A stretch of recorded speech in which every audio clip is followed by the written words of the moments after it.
제가 전에 여러분들한테 마음을 표현하는 훈련이 필요하다고 말씀드렸죠. 그 결혼 예비 학교 할 때 이 커플이 결혼하고 난 뒤에 이혼할 확률이 높은지 안 높은지를 미리 검사를 해가지고 이혼할 확률이 높으면 이혼하지 않도록 미리 예비 교육을 하고 있습니다. 지금도 두 커플이 저한테 지금 예비 교육을 받고 있는데 이 커플 검사지에 딱 나와요. 이 사람들이 결혼을 하면 이혼할 커플인지 아닌지. 적중률은 85%. 이게 25만 쌍을 대상으로 통계를 낸 거기 때문에 정확도가 높습니다. 근데 이 커플 검사가 끝나서 이혼할 가능성이 높은 커플들이 있어요.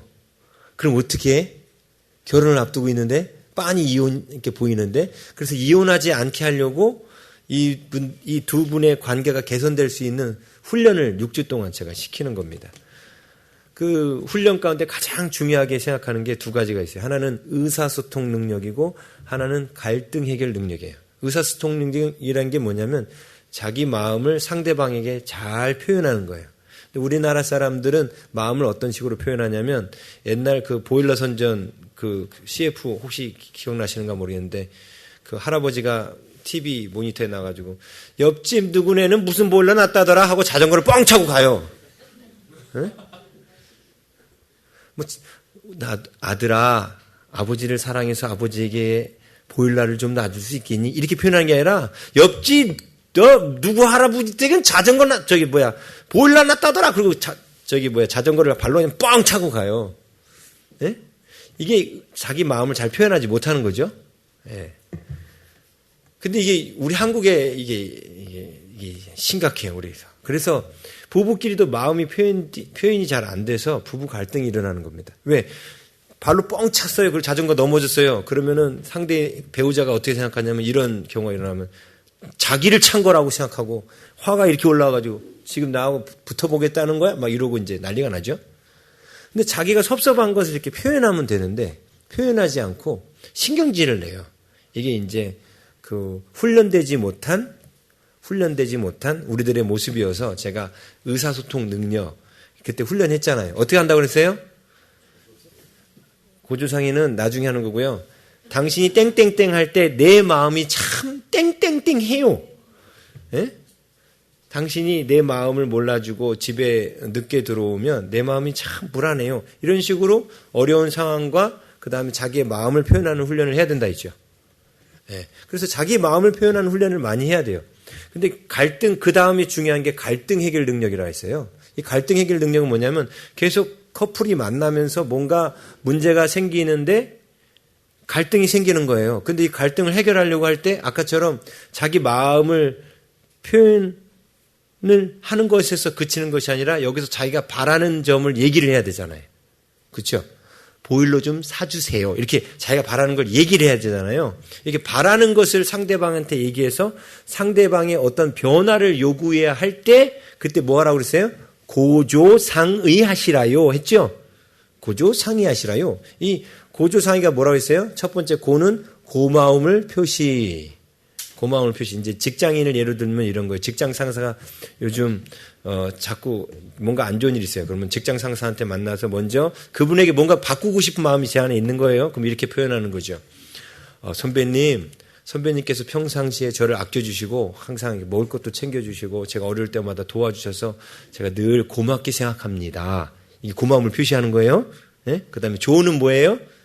좋은 의도. 그런데 선배님하고 더 좋은 관계로 이렇게 유지하고 싶은데 제가 자꾸 이제 선배님의 관계 가운데 자꾸 제 마음에 힘든 부분이 있어서 선배님한테 좀 말씀드리고 싶은데 괜찮으시겠습니까? 이게 좋은 의도. 지금 말하려고 하는 게 좋은 의도다. 앞으로 좋은 방향으로 하기 위한 거다. 이렇게 말을 해주고요. 근데 그분이 좋지. 한번 얘기해봐. 이렇게 말하면 그때 고조 다음에 뭐라고 했어요?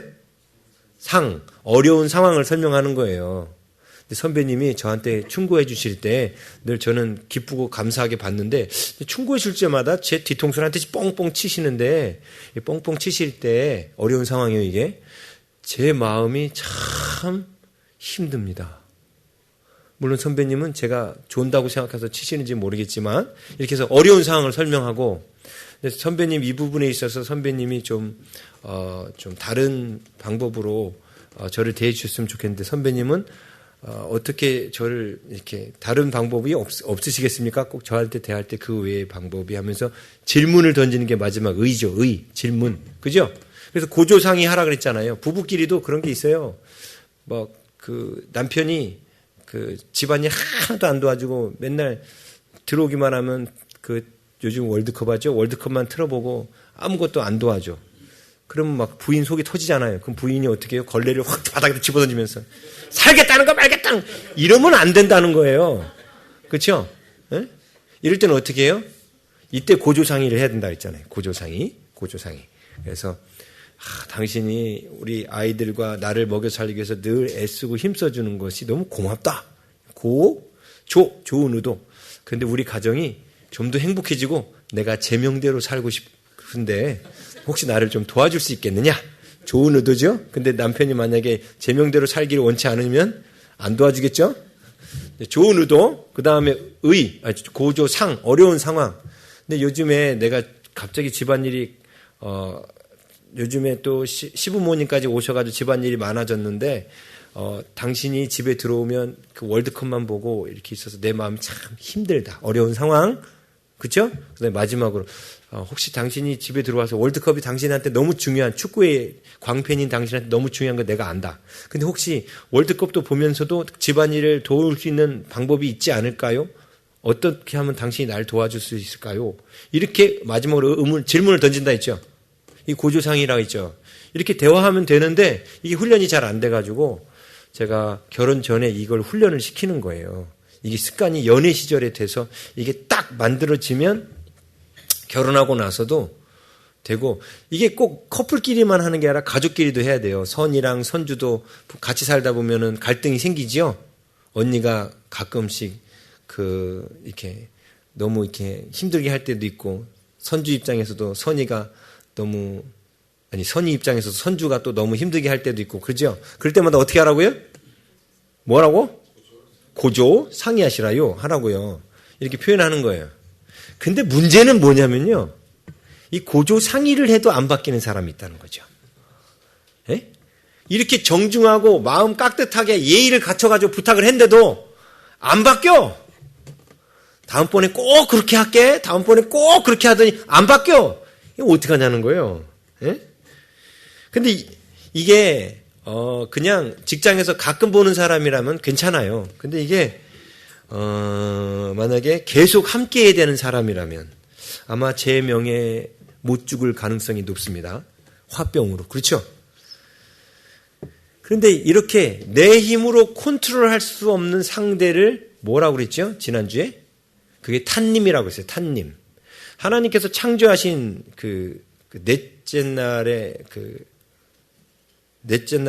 다섯째 날의 창조물 중에 바다에다가 하나님께서 큰 바다 짐승들을 만드셨다고 그랬죠. 그리고 물에서 번성하여 움직이는 모든 생물, 물에서 번성하여 움직이는 모든 생물은 진짜 우리가 알고 있는 바다에 있는 많은 생물들이에요. 근데 이게 특별히 구별해가지고 새들도 그냥 우리가 알고 있는 그냥 새들이에요. 근데 특별히 구별해서 하나님께서 1장 21절에 큰 바다 짐승들, 여기서 짐승들이라는 단어가 탄님이라고 해서 탄님. 복수형은 탄님, 단수형은 탄닌. 예. 근데 이게 특별한 단어로 쓰였다고 했습니다. 이 탄님이라는 단어가. 이 탄님이라는 단어에 대해서 지난주에 좀 말씀드렸는데, 그래도 또 상기시켜드릴 것 같아서 한번 말씀드린다면, 이 탄님은 뭐냐면, 아담이 동물들을 다스리고 정복하도록 지음받았지만 아담의 힘으로 제어가 안 되는 동물이라고 했어요. 그래서 이 탄님에 대한 욥기에 나온 모습을 보여줬죠. 너무 사람들이 보기만 해도 무서워가지고 말도 못 꺼내는, 그리고 인간이 어떻게 제어할 수 없는 그런 동물이라고. 그래서 탄님의 한 종류로 성경에서 제시한 게 리워야단이라는 동물이 있다고 그랬어요. 근데 다 특징들이 바다에서 사는 거예요. 근데 이 단어들을 성경에 뭘로 대부분 번역했냐면 용으로 번역합니다. 용으로 번역했어요. 근데 이 탄님이라는 것을 하나님이 만드시고 중요한 건 끝에 뭐라고 말씀하셨냐면 하나님이 보시기에 좋았더라 이렇게 말씀하셨다는 거예요. 하나님이 아담이 땅을 정복하고 다스리도록 권세를 주시는데 이 탄님도 하나님께서 아담에게 다스리라고 주신 대상이었는데 요놈의 탄님은 아담의 말을 잘 안 듣도록 지음받았다는 거예요. 근데 아담의 말을 잘 안 듣고 되게 무시무시하고 성질도 있고 성경은 이 탄님에게 또 뭐가 있다라고 말하냐면 독을 가지고 있다고 말해요. 신명기 32장 33절에 이런 말씀이 있습니다. 이 킹제임스 버전인데 그들의 포도주는 용의 독이요 독사들의 지독한 독이라. 여기 용의 독이요 용이라고 번역해놨어요. 우리 개역성경에는 그냥 뱀의 독이요라고 되어 있는데 뱀이라는 단어하고 뱀은 나카쉬라는 단어를 씁니다. 하와를 꼬셨던 것은 나카쉬예요. 나카쉬. 탄님이 아니고. 그래서 탄님하고 그 뱀하고 용하고 구별이 돼 있어요. 뱀하고 용하고 구별이 돼 있는데 이 나카쉬 탄님이 입에 독을 갖고 있다라고 말합니다. 그래서 이 탄님이라는 단어가 때로는 뱀으로 번역되기도 해요. 그런데 뱀하고는 다릅니다. 왜냐하면 뱀이라는 단어는 따로 나카시라는 단어가 있기 때문에. 예? 아무튼 골치 아픈 거예요. 독도 있고 무섭게 생겼고 제어하기가 힘든 어떤 그런 대상이 탄님이라고 했습니다. 근데 하나님이 이걸 만드셨다는 거예요. 하나님이 의도적으로 만드셨다는 거예요. 그리고 하나님이 이걸 만드시고 나서 보시기에 좋았다라는 거예요. 예? 그러면서 지난주에 하나님이 대체 이 탄님을 왜 만드셨는가에 대해서 나눴었죠. 그 이유가 뭐라 했습니까? 왜 탄님을 만드셨다 했어요? 예? 모든 동물들이 다 아담의 컨트롤대로 다 따르고 하면은 아담이 하나님께 도움을 구하러 나올 일이 없어요. 그렇죠? 근데 이 탄님이 말을 안 들으니까 또 무시무시하게 생겼고 대들 것 같고 하니까 하나님께서 아담에게 하나님의 능력을 의지하도록 하나님께 나오게 하려고 일부러 이 큰 바다 짐승들 탄님을 만드셨다라고 말씀을 드렸습니다. 그래서 하나님은 이 탄님을 만드시고 난 뒤에 보시기에 좋았더라고 말씀하시는 거예요. 왜? 이게 아담이 하나님께로 나오도록 인도해주는 매개체가 되거든요. 그래서 우리 인생에는 탄님이라는 게 반드시 있다고 그랬어요. 꼭 이런 커다란 동물로만 오는 것이 아니라 때로는 사람으로도 와요. 아무리 고조상의를 해도 변화되지 않는 배우자. 아무리 얼르고 달래도 듣지 않는 자식들. 아무리 피하려고 해도 피할 수 없는 내 인생에 찾아오는 고난, 질병, 어려운 상황. 이게 바로 탄님입니다. 그런데 하나님께서 그 탄님을 주신 목적이 뭐라고요? 우리가 하나님을 의지하게 하려고. 그래서 이 탄님은 우리를 기도의 금향단으로 이끄는 하나님이 보시기에 좋은 도구라고 그랬죠. 그래서 우리는 이 탄님을 절대로 악으로 간주하면 안 된다 그랬습니다. 예? 아담과 하와가 선악을 알게 하는 나무의 실과를 따먹고 난 이후부터 선이 뭔지 악이 뭔지를 나누기 시작한 거예요. 근데 지금 하나님은 탄님을 하나님 보시기에 좋았더라 선으로 창조하신 거예요.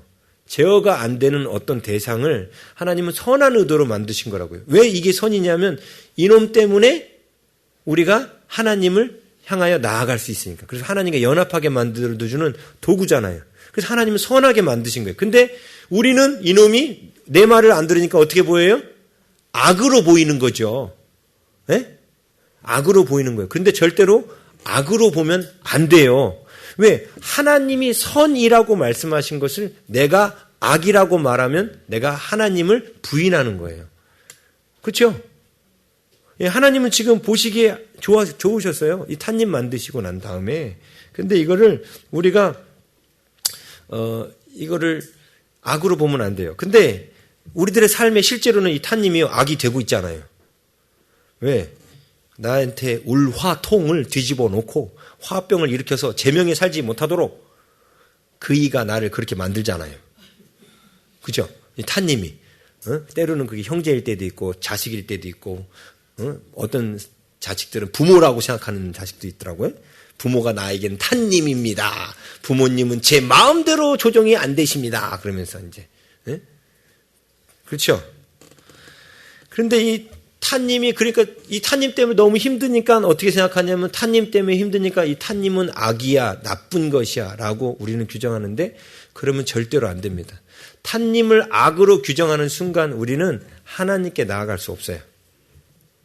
그리고 하나님께 나아가서도 우리는 하나님의 도우심을 받을 수가 없는 게, 타님을 지금 하나님이 누가 만드셨다고 그랬어요? 하나님 만드셨는데 하나님이 나에게 악을 주실 리가 있어요? 절대로 아니죠. 우리 인생의 목적 하면서 그랬죠. 우리 인생의 목적은 시간이 지날수록 더 예수님을 닮아서 하나님을 사랑하고 이웃을 사랑하는 사람으로 성화되는 거라고. 더 사랑하는 사람이 되려면 하나님이 우리 인생에 계속해서 어떤 사람 보내신다고 했어요? 충분히 사랑할 만한 사람, 아니면 갈수록 사랑하기 힘든 사람? 그렇죠? 갈수록 사랑하기 힘든 사람, 이게 타님이죠. 그래서 갈수록 사랑하기 힘든 사람을 보내시는 분이 누구시라고요? 하나님이시라고요. 하나님은 우리에게 타님을 만들어서 보내시는 거예요. 이건 절대로 악이 아닙니다. 근데 문제는 이 타님을 우리는 악으로 생각한다는 거예요. 이 타님을. 예? 자, 그런데 우리가 악으로 느껴질 만큼 사실 타님 때문에 힘들잖아요. 예? 그게 사람 때도 있고 질병일 때도 있고 경제적인 어려움일 때도 있고 어쨌든 이것 때문에 힘들잖아요. 그러니까 악으로 느껴지는 거 아닙니까? 근데 그 타님을 오늘 설교 제목이 뭐예요? 다루는 방법을 익히는 거예요. 오늘 그 타님을 다루는 방법.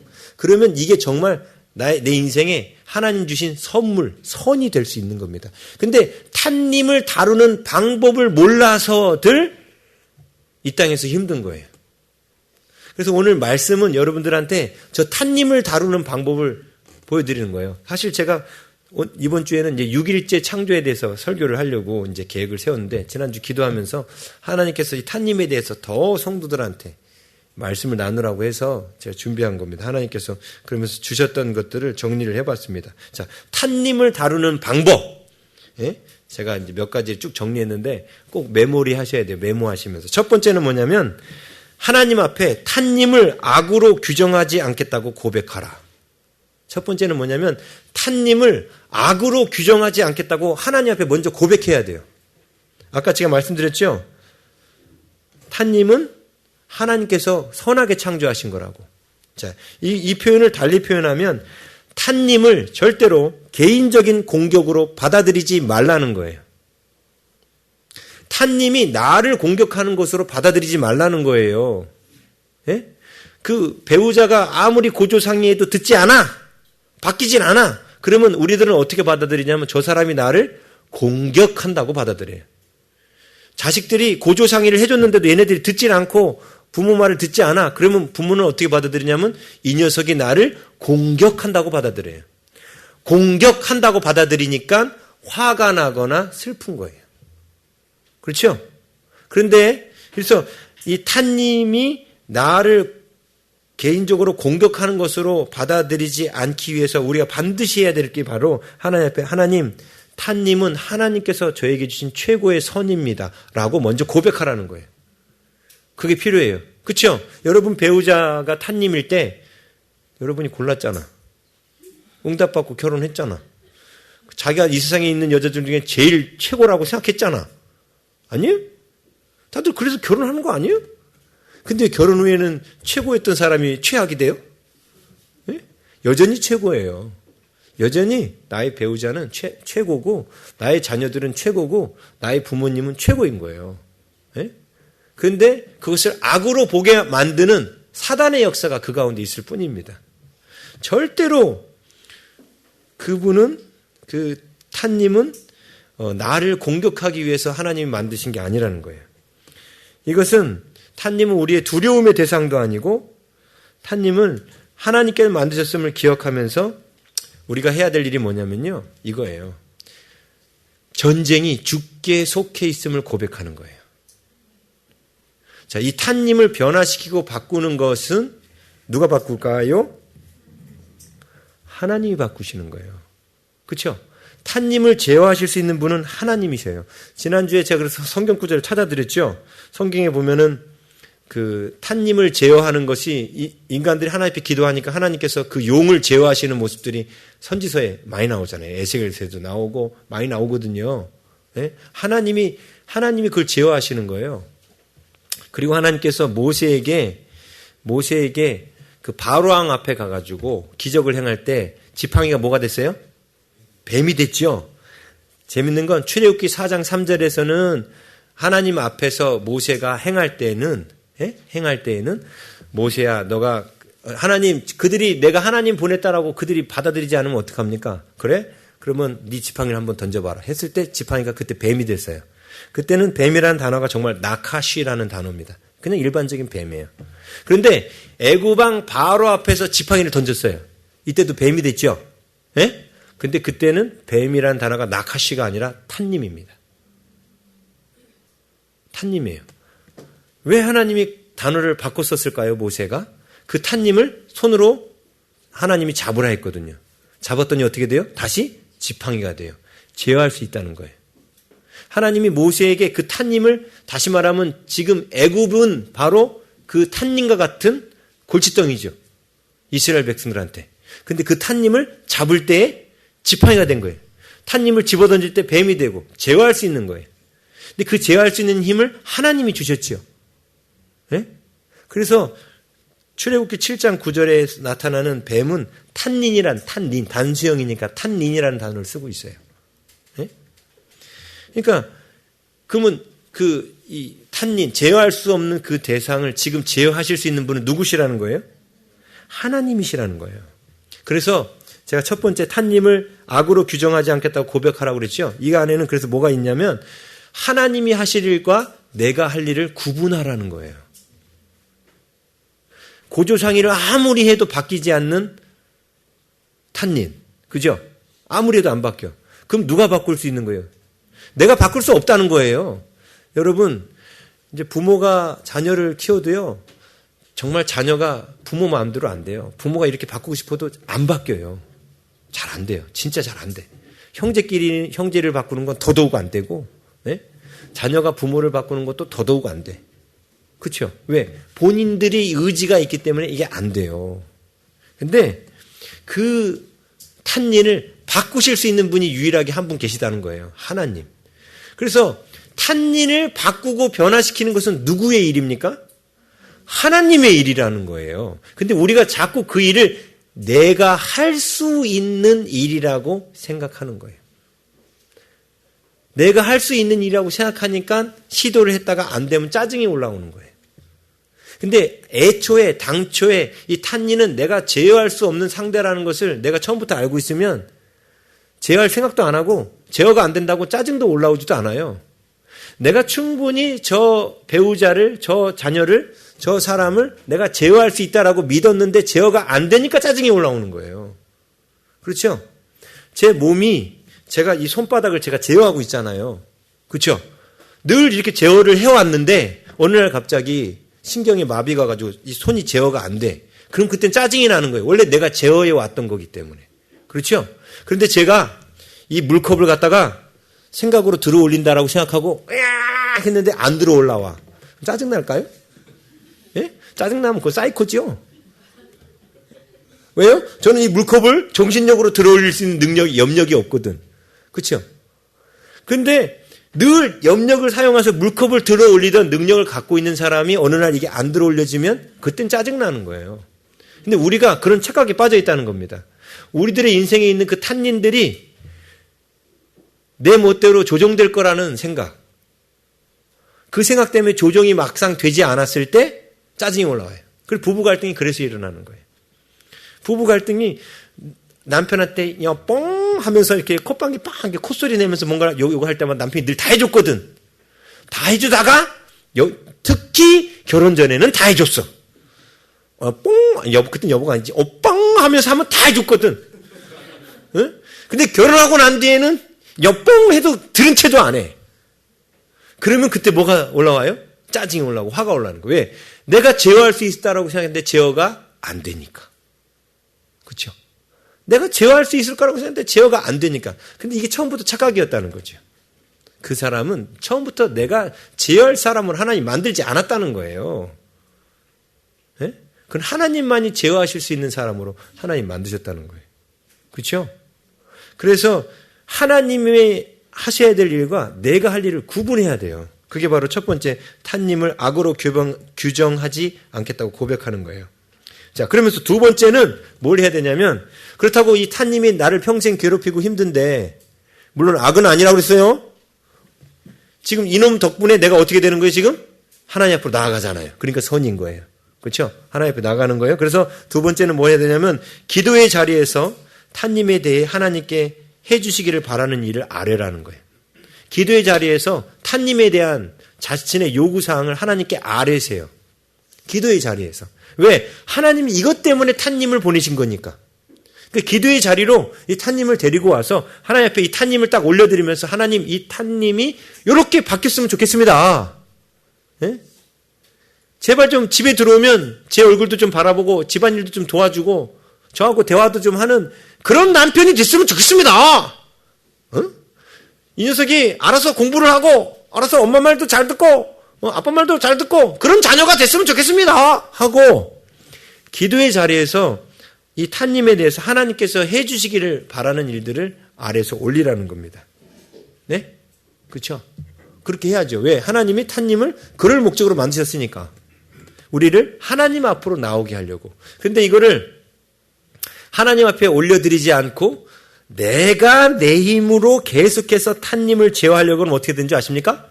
탄님에게는 뭐가 있다고 그랬어요? 독이 있어요. 독이 있어서 어떻게 됩니까?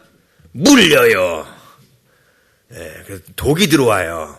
그래서 나도 죽고 탄님도 죽고 그래 끝까지 가보자는 거지 하면서 이제 막 그냥 집안이 난리가 나죠. 예? 독이 있기 때문에 그래요. 예?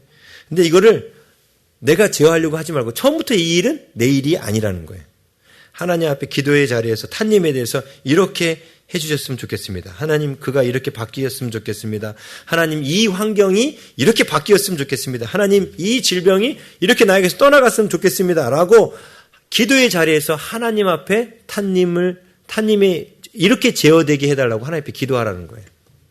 이게 두 번째 탄님을 다루는 두 번째 방법이 단계예요. 세 번째 단계는 뭐냐면 그 기도 중에 탄님을 향해 내가 해야 할 일을 듣는 거예요. 기도 중에 탄님을 향해 내가 해야 할 일을 들으라. 근데 하나님은 자 전쟁은 주님께 속했다 그랬죠. 예? 제가 오늘 그래서 요절 말씀을 사무엘상 17장 47절에 적어놨어요. 이 다윗이 했던 고백입니다. 또 여호와의 구원하심이 이제 골리앗을 바라보면서 한 거예요. 자 골리앗은 다윗에게 어떻게 보면 탄님이었어요.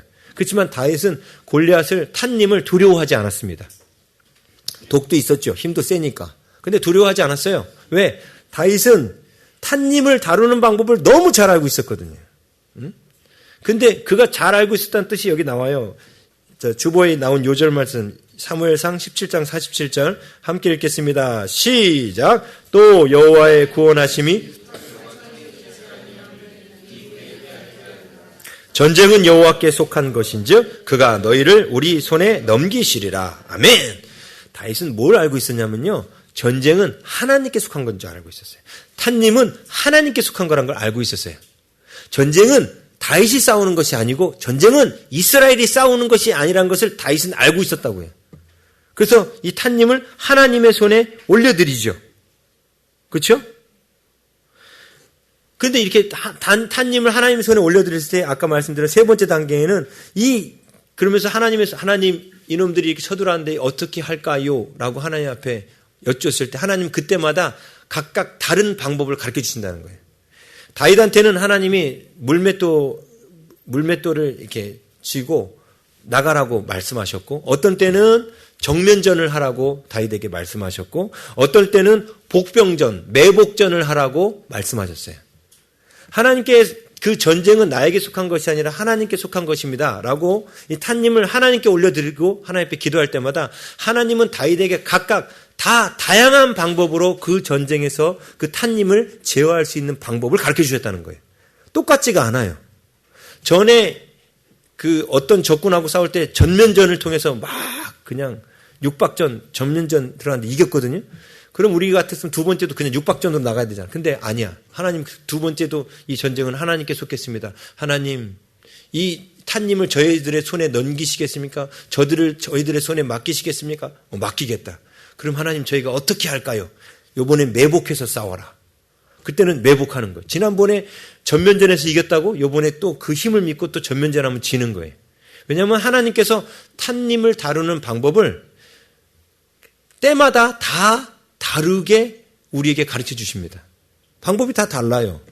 그래서 이스라엘 백성들이 여리고성 정복할 때 하나님이, 여리고성은 이스라엘의 힘으로 제어할 수 없는 탄님이었습니다. 그렇죠? 그때 하나님이 가르쳐 주신 방법이 뭐였어요? 돌아라! 하루에 한 바퀴, 마지막 날은 7바퀴. 그리고 마지막 날 소리를 질러라. 이거였어요. 근데 그렇게 소리를 질렀더니 어떻게 돼요? 여리고성이 무너졌어요. 자, 탄님을 갖고 두 번째 단계에서 하나님 앞에 가서 아뢰일 때 하나님 거기를 무너뜨려 달라고. 그럼 하나님이 그래 내가 무너뜨려 주마 하고 응답이 떨어져요. 근데 그 응답이 떨어지면서 그 기도 중에 이 탄닌에 대해서 내가 해야 될 일을 가르쳐 주신다는 거예요. 그걸 들어야만 기도의 응답이 반드시 있습니다. 그래서 여러분한테 말씀드렸죠. 우리 산상수훈에 보면 기도에 대해서 구하라, 찾으라, 두드리라 이렇게 나오죠. 기도에 응답받는다는 게 무슨 뜻이냐면 가만히 앉아가지고 하나님 뭘 주시옵소서, 뭘 주시옵소서, 뭘 주시옵소서, 뭘 주시옵소서 한다고 해서 저기서 딱 해결되는 게 아니라 그랬어요. 하나님이 우리가 하나님 앞에 기도를 하면 하나님 우리에게 어떻게 하셔요? 그 기도에 대해서 응답을, 탄닌에 대한 응답을 주시겠어요. 사실 우리가 기도하는 그 기도의 내용, 그 탄닌은 우리의 힘으로 제어할 수 없어요. 여리고성은 우리의 힘으로 넘어뜨릴 수는 없어요. 근데 하나님께서 그 탄닌을 제어할 수 있는 특별한 방법을 가르쳐 주시는 거예요. 근데 그 방법을 그래서 어떻게 구하라. 그럼 하나님이 뭘 주시냐면 그 방법을 알려주시는 거예요. 구하면. 그러면 그 하나님이 알려주신 그 방법을 그 다음 단계 뭐 하는 거예요? 구하고 난 다음에 뭐 한다고 그랬어요? 찾으라. 찾아야 돼. 찾아야 되는 거예요. 근데 찾다 보면 이건가? 그렇죠? 하고 그 다음에 뭐예요? 두드려 봐야 되는 거예요. 근데 아닐 수 있죠. 그럼 내려놓고 또 찾아야 돼. 또 두들겨 봐야 돼. 그러다가 마지막으로 열리는 게 기도가 응답되는 거죠. 그래서 하나님은 우리가 기도할 때, 탄님을 놓고 기도할 때 우리가 그 탄님에 대해서 무엇을 해야 될지를 꼭 가르쳐 주신다는 거예요. 그래야 기도를 제대로 하고 있는 사람이에요. 그냥 여러분이 기계처럼 앵무새처럼 녹음기 틀어놓은 것처럼 기도 제목 놓고 하나님 우리 집안에 이런 힘든 일이 해결되게 해주시고 제 직장에 이런 문제가 해결되게 해주시고 제 사업체에 이런 문제가 해결되게 해주시옵소서. 기도 끝. 이렇게 덮으면 기도가 아니에요. 그 기도의 자리에서 반드시 하나님께서 내가 기도하는 이 부분에 있어서 이 문제에 대해서 하나님께서 해결하는 방법을 가르쳐 주셔요. 이 탄님을 제어하는 방법을 가르쳐 주신다는 거예요. 그걸 들어야 돼요. 그걸 들을 때까지 기도해야 됩니다. 그것이 들리면 그 다음에 찾아야 되는 거예요.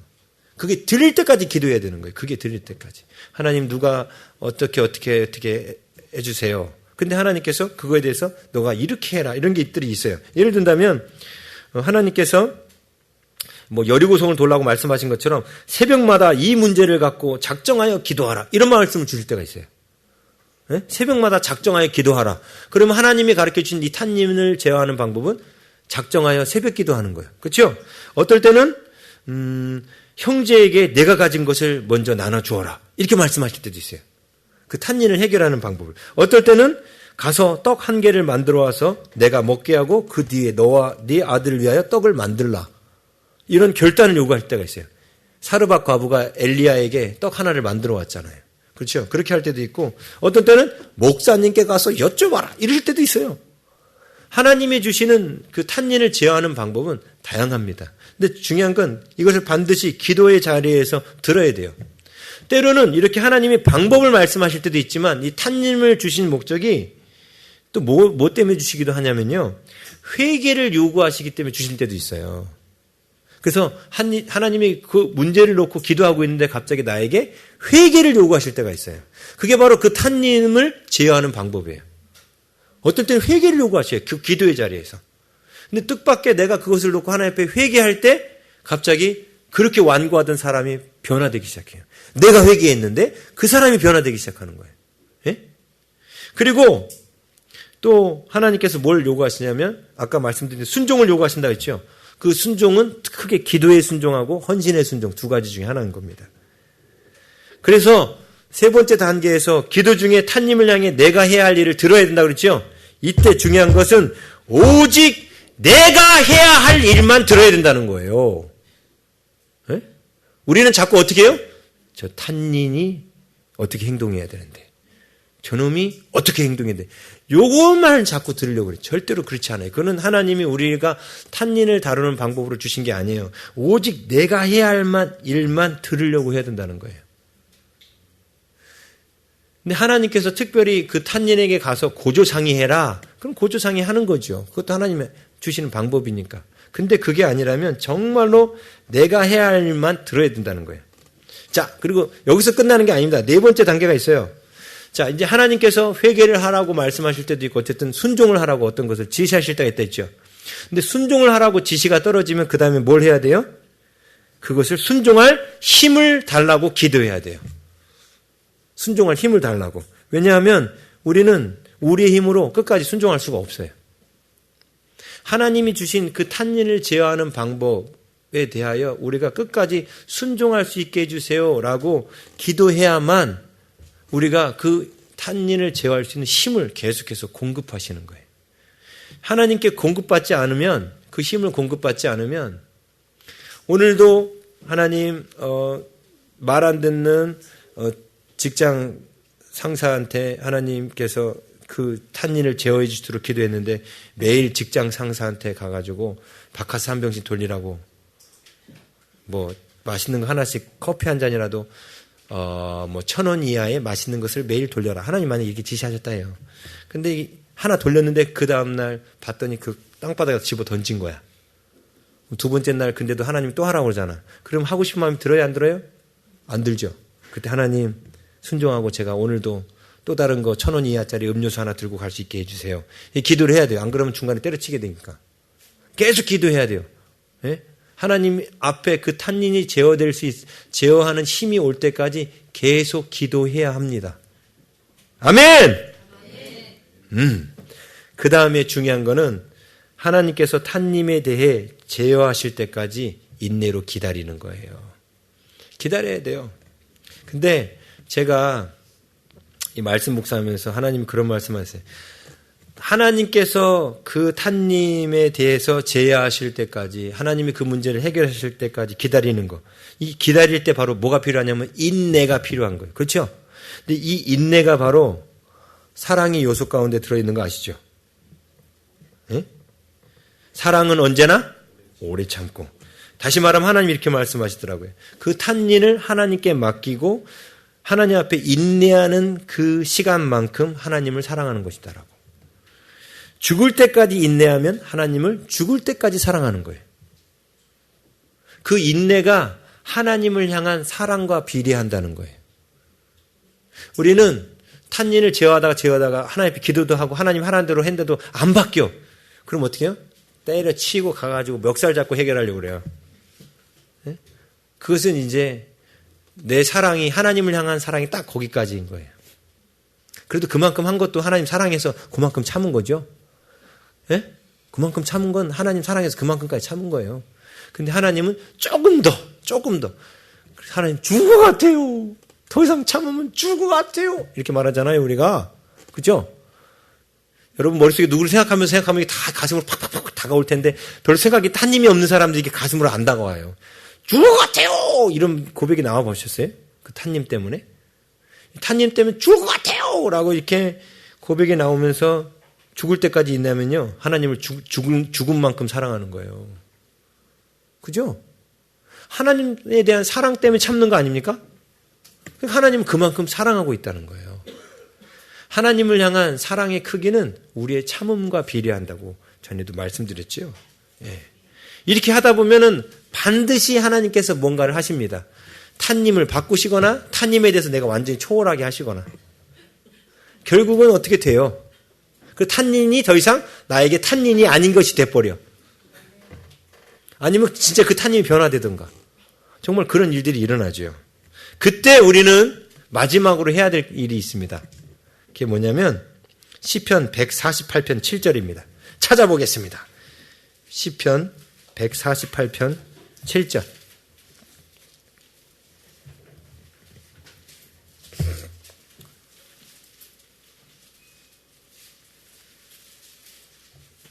(148편 7절) 자, 함께 읽겠습니다. 시작. 너희 용들과 바다여 땅에서 여호와를 찬양하라. 여기서 말하는 용들이 바다 큰 짐승들이에요. 똑같은 탄님입니다. 탄님, 복수형이니까. 근데 용들과 바다가 원래 땅이잖아요. 저 바다잖아요. 근데 뭐라고 돼 있어요? 바다가 어떻게 땅에서 찬양을 해요? 이상하지 않아요? 예? 뭘 이상해요? 우리 여태까지 앞에서 창세기 강의 당했는데. 하나님의 역사는 바다가 다 사라지는 거죠? 그래서 땅에서 찬양하라는 거예요. 그 탄님도 그래서 땅 위에서 하나님을 찬양하라는 거예요. 근데 이게 뭐냐면 탄님에 대하여 온전히 이제 하나님의 능력으로 제어하고 승리한 사람이 하는 마지막 고백이에요. 이제 탄님에게 외칩니다. 탄님아, 너가 이제 하나님을 찬양하라. 뭐 이런 거죠. 여보, 당신이 이렇게 변화된 것은 하나님이 당신을 바꾸신 거예요. 하나님을 찬양하세요. 이렇게. 그렇게 말하라는 거예요. 왜? 하나님이 하셨으니까. 하나님을 찬양하라고. 네? 그렇게 말하라는 거예요. 근데, 그래서 다루는 방법, 아시겠죠? 첫 번째는 탄님을 악으로 규정하지 않겠다고 고백하고, 두 번째는 기도의 자리에서 탄님에 대해서 하나님께 아뢰고, 세 번째는 그 탄님을 향해 내가 해야 할 일을 들어야 된다 그랬죠? 네 번째는 그리고 그 내가 해야 할 일을 끝까지 순종할 수 있도록 힘을 달라고 기도하고, 다섯 번째로 탄님에 대해서 제어하실 때까지 인내로 기다리고, 그게 다 끝나고 여섯 번째로는 탄님을 향하여 내 손에 넘겨주셨을 때 하나님을 찬양하라고 외치면 되는 거예요. 이게 탄님을 제어하는 방법입니다. 근데 이게 이론이죠. 너무 힘들지 않아요? 힘들어요. 이게 이론이라는 거예요, 이게. 이론은 쉽지. 이렇게 말하기는 쉽지. 맞아요. 말하기는 쉽고 행하기는 힘들어요. 근데 놀라운 건 우리가 이 말하기는 쉬운데 행하기는 어려운 이것을 행하기 쉽도록 만들어주신 분이 있어요. 그게 뭐냐면 어저께 우리 혜림자매님 댁 가서 말씀 나눴던 건데 사실 이번 주에 하나님 말씀 주셨던 게 있었어요. 마태복음 11장 28절에서 30절에 보면 예수님이 하셨던 이 탄님을 쉽게 다루는 방법을 말씀하셨어요. 마태복음 11장 28절에서 30절. 우리 함께 한 목소리로 읽겠습니다. 마태복음 11장 28절에서 30절. 시작! 수고하고 무거운 짐진 자들아 다 내게로 오라. 내가 너희를 쉬게 하리라. 나는 마음이 온유하고 겸손하니 나의 멍에를 메고 내게 배우라. 그리하면 너의 마음이 쉼을 얻으리니 이는 내 멍에는 쉽고 내 짐은 가벼움이니라 하시니라. 아멘. 자, 보세요. 여러분이 그 탄님이 변화될 때까지 그리고 아니면 그 탄님에 대해서 초월하기까지 인내하고 기다리는 일이 대단히 큰 짐으로 여겨지고 힘듭니다. 그렇죠? 근데 예수님이 뭐라고 말씀하셨어요? 그 짐에 대해서 어떻게 하라고? 수고하고 무거운 짐진 자들아, 탄님 지고 있는 자들아, 다 어떻게 하라? 내게로 오라. 예수님께로 오라는 거예요. 물론 그게 하나님 앞에 기도로 나가는 거겠지만 조금 여기는 좀 달라요. 내게로 오라. 그러면서 예수님이 내가 너희를 쉬게 하리라 이렇게 말씀하십니다. 근데 어떻게 쉬게 하는지 보세요.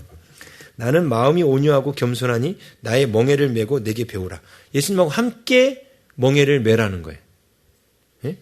소가 지금 그 당시 고대 근동 지방의 그 소가 한 마리 소는 이게 한 마리만 매는 멍에가 있지만 두 마리를 땅이 너무 거칠고 힘들면 두 마리를 함께 땅을 이게 갈게 했거든요. 그때는 두 마리를 동시에 맬 수 있는 멍에가 있어요. 이렇게 돼가지고. 그럼 이쪽에 한 마리, 이쪽에 한 마리 이렇게 합니다.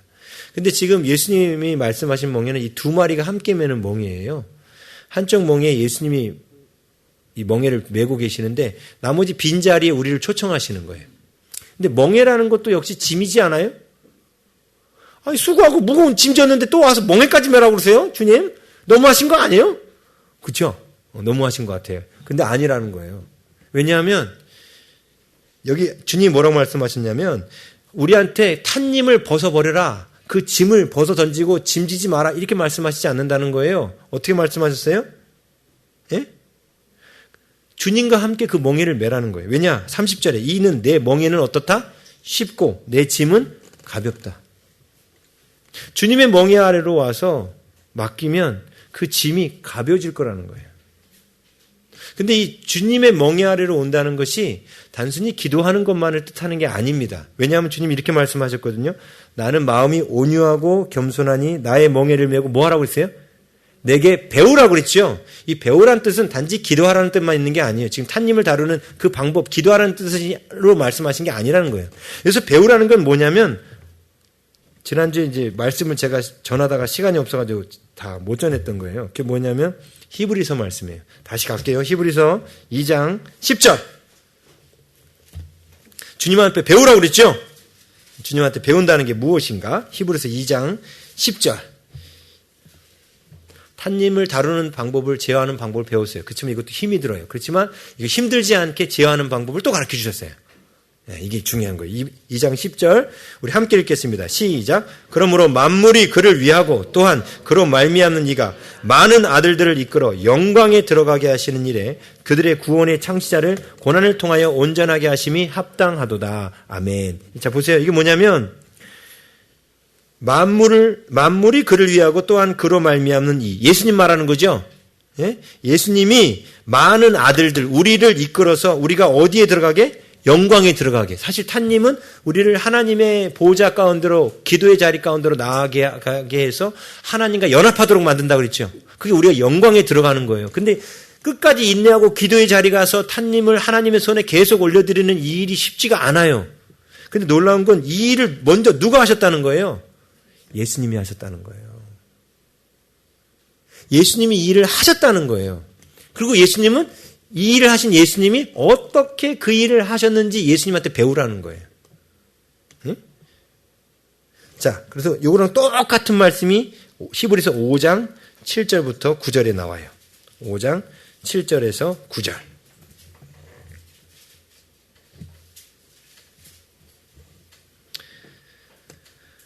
보세요. 그는 육체에 계실 때에 자기를 죽음에서 능히 구원하실 이에게 심한 통곡과 눈물로 간구와 소원을 올렸고 보세요. 예수님도 뭐 하셨다고요? 통곡과 눈물로 간구와 소원을 올렸다고 돼 있죠. 예수님도 탄님을 다루셨던 방법은 똑같았다는 거예요. 우리랑. 근데 우리가 누구한테 배우라고요? 예수님한테 배우라는 거예요.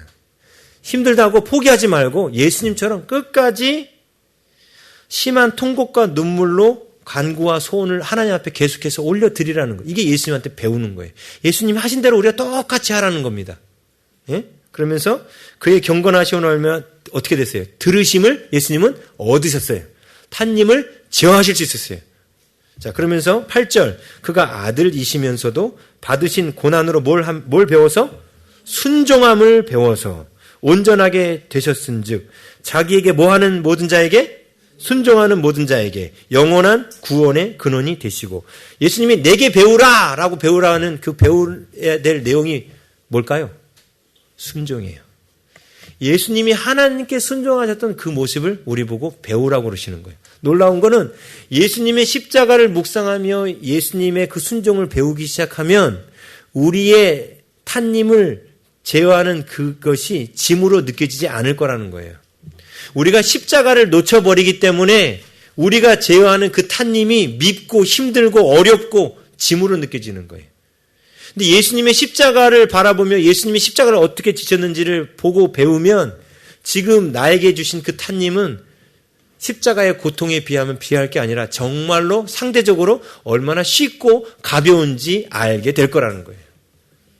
근데 우리는 이 탄님을 들고 주님의 십자가로 나아가지 않아요. 주님의 십자가의 고통과 비교해서 보지 않습니다. 그냥 아프다고만 말해요. 근데 그거 아시죠? 고통은 늘 상대적이라는 거. 고통은 늘 상대적인 거예요. 나에게는 죽을 만큼 힘든 일이요. 누군가에게는 별것 아닌 일일 수도 있어요. 그렇죠? 근데 놀라운 거는 십자가의 고통보다 이 세상에 더 큰 고통은 없었거든요. 근데 그분한테 배우라는 거예요. 그분이 가셨던 그 고통에. 근데 그분이 가셨던 그 고통의 길, 그 십자가의 길을 생각하면서 지금 내가 이 탄님을 제어하고 다룰 때 내 안에 힘든 것들을 가벼움으로 느낄 수 있는 믿음의 눈을 가지라는 거예요. 그래서 그런 말씀 하잖아요. 그가 받으신 고난으로 순종함을 배워서 온전하게 되셨은즉 자기에게 순종하는 모든 자에게 영원한 구원의 근원이 되셨다. 근데 예수님께 그렇게 예수님이 십자가 지셨던 그 고통을 생각하면서 내가 이 십자가를, 이 탄님, 나에게 주신 탄님이라는 이 십자가를 메고 가면은 그 십자가가 무겁지 않을 거라는 거예요. 이게 주님께 배우는 방법입니다. 네? 자, 그러면서 제가 그래서 여러분한테 이 마지막으로 이제 탄님에 대한 아주 멋있는 구절이 마지막으로 나오는데 그게 시편 91편이에요. 한번 가볼게요. 시편 91편 13절. 제가 탄님 연구하면서 재밌는 거 많이 봤어요. 시편 91편 13절이에요. 우리 함께 읽겠습니다. 시작. 내가 사자와 독사를 밟으며 젊은 사자와 뱀을 발로 누르리로다. 아멘. 여기 뒤에 나온 뱀이 탄닌입니다. 그래서 킹제임스 버전은 용으로 번역했습니다. 내가 사자와 독사를 밟으며 젊은 사자와 용도 발로 짓밟으리로다. 이렇게 번역해놨어요. 보세요. 탄닌을 제어하는 것이 이제 짓밟아 버렸다는 거예요. 네? 근데 이 시편 91편에 용을 짓밟아 버리는 이 사람이 어떤 사람이냐? 91편 1절 보세요. 함께 1절, 2절 함께 읽습니다. 시작. 지존자의 은밀한 곳에 거주하며 전능자의 그늘 아래에 사는 자여, 나는 여호와를 향하여 말하기를 그는 나의 피난처요 나의 요새요 내가 의뢰하는 하나님이라 하리니. 바로 지존자의 은밀한 곳에 거주하는 자, 전능자의 그늘 아래에 거주하는 자가 바로 용을 제어할 수 있다는 거예요. 그죠? 그래서 여기에 전능자의 그늘이라는 단어가 나오죠. 이 전능자의 그늘이라는 책이 있어요. 아시죠? 짐 엘리엇 선교사 이야기입니다.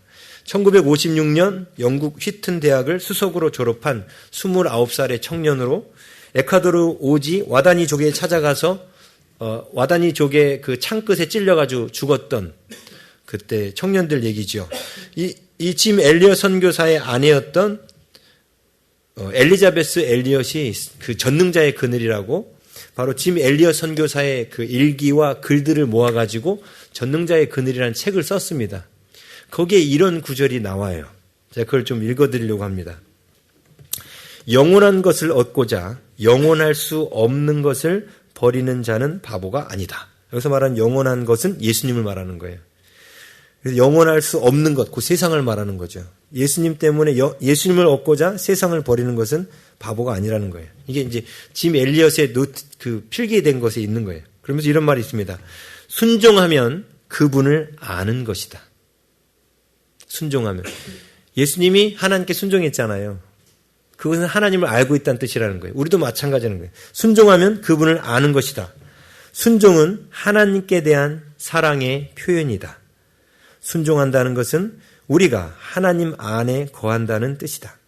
그분 안에 거하면 우리도 예수님이 행하시는 대로 행하게 된다. 짐의 목표는 하나님을 아는 것이었다. 그의 길은 순종이었다. 순종은 그의 목표를 이룰 수 있는 유일한 길이었다. 짐의 결말을 특별한 죽음이라고 칭하는 이들도 있다. 그러나 죽음에 관해 말할 때마다 짐은 많은 사람들이 하나님께 순종하다 죽었음을 조용히 지적하곤 했다. 사람들은 짐과 그와 함께 죽은 이들을 영웅으로 순교자로 칭송했다. 나는 찬동하지 않는다. 본인들도 찬동하지 않을 것이다. 그리스도를 위해 사는 것과 그리스도를 위해 죽는 것이 그토록 크게 다른 일이란 말인가? 그리스도를 위해 사는 것과 그리스도를 위해 죽는 것이 그것이 그토록 크게 다른 일이라는 것인가? 아니라는 거죠. 오히려 후자는 다시 말하면 그리스도를 위해서 죽는다는 것은 전자, 곧 그리스도를 위해서 사는 것의 논리적 귀결이 아닌가? 하나님을 위한 삶은 그 자체가 사도 바울의 말대로 날마다 죽는 것이다. 그리스도를 얻기 위해 모든 것을 잃는 것이다. 그렇게 우리 목숨을 버릴 때 우리는 그것을 도로 얻는다. 나는 짐 엘리엇이 그런 이들 중 하나였다고 믿는다. 그의 편지와 일기가 내 그런 믿음의 구체적 근거다. 나 혼자 움켜쥐고 있을 글들이 아니다. 그것은 인류의 이야기의 한 부분이요. 전능자와 관계 맺은 한 인간의 이야기다. 그것은 실화다. 우리가 그 탄닌을 붙들고 예수 그리스도의 십자가를 생각하면서 끝까지 기도의 자리에서 하나님께 아뢰고 그것을 악으로 규정하지 않고 그것을 선과 악으로 구별하여 판단하지 않고 그 대상을 악한 자라고 규정하지 않고 끝까지 하나님의 손에 올려드리면 우리는 바로 하나님을 아는 자가 되는 것입니다. 그리고 하나님을 사랑하는 자가 되는 거예요. 그리고 우리는 예수님처럼 되는 것입니다. 그것이 하나님께서 우리를 향해 갖고 계신 하나님의 선하신 뜻입니다.